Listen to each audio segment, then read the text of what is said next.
আসসালামু আলাইকুম কলিজার ফেসবুক বন্ধুরা, কিছু গুরুত্বপূর্ণ কথাগুলো শুনে যাবেন। যদি ভিডিওর কথাগুলো ভালো লাগে তাহলে সবাইকে শেয়ার করে দিবেন। ধন্যবাদ। পাশে থাকবেন, পাশে থাকবো ইনশাল্লাহ। মানুষের দুর্ব্যবহারে কষ্ট পাবেন না, মনে রাখবেন এটাই চিরসত্য। মানুষ আপনাকে কষ্ট দিবে। আপনি যত উপকার করেন, যত ভালোবাসেন, যত কিছু করেন না কেন, মানুষ আপনাকে কষ্ট দিবে, এটা আপনাকে মানতে হবে। এটাই চিরসত্য। সেজন্য কেউ আপনাকে কষ্ট দিয়েছে, কেউ আপনার পথের কাটা হয়েছে, সেজন্য মন খারাপ করবেন না। মনে রাখবেন আপনি থমকে গিয়েছেন।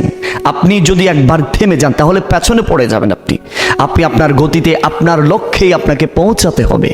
মানুষ আপনাকে শত বাধা দিবে, কষ্ট দিতে দিতে তিলে তিলে শেষ করে দিতে চাইবে। আপনি কখনো থামবেন না।